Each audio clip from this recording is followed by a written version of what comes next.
Life is always moving forward. It doesn't need a break, hasn't needed one since it began. However, we humans don't have that kind of endurance. Every once in a while, it's wise for us to step out of life's ever-moving flow to catch our breath, heal, or take some time to rest. Jesus knew how to step out of the flow of life. One day, he got unfortunate news that rocked him. His imprisoned cousin John was executed by order of King Herod. Scripture says when Jesus heard this, he withdrew from there in a boat to a deserted place by himself. He needed time and space to regroup and rebalance after John's death, so he took it. Jesus changed his schedule. He postponed his plans. He stepped out of the flow of life, away from the crowds and even the intimate company of his disciples to be alone. Now, it's important to understand that stepping away or taking a break doesn't mean running away. Jesus isn't neglecting his ministerial responsibilities. He's pausing to care for another often forgotten ministerial responsibility, his emotional health.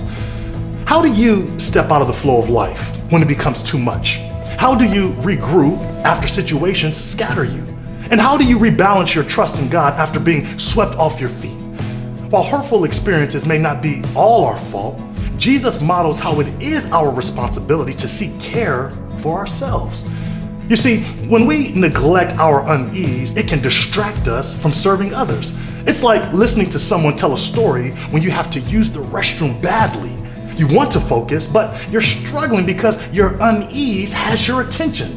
But once you relieve yourself, you're all ears. Jesus steps away to care for himself so he can be present when caring for others. But as life would have it, during his break, people find him. Yet, he doesn't turn them away. He heals and feeds them. I wondered why. And I think it's because 1, Jesus knew his purpose in the world was to serve.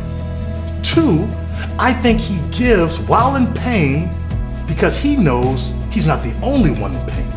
The people have their own sorrows, condemned mindsets, struggles, fears, failures, and physical ailments. And Jesus knows they come to him for the same reason he comes to God, to receive care. So he cares for them. And afterwards, Jesus gets back to regrouping and rebalancing alone with God. He does this by graciously sending his disciples in one direction on the boat and then dismissing the crowd in another direction to go home. Then scripture says he went up to the mountain by himself to pray. Not only is it necessary sometimes to tell ourselves we need a break, we have to let people know too. Hey, we can pick up this political conversation later. We can finish our plan to change the world this weekend. Yes, we will get back to the grind, but right now, I need a moment alone to tend to myself. Where is your deserted place? Where do you get alone to regroup and rebalance with God? Is it your car, on a walk, in church, the early morning, or maybe a corner table in the library? If you don't have a place, I encourage you to make one.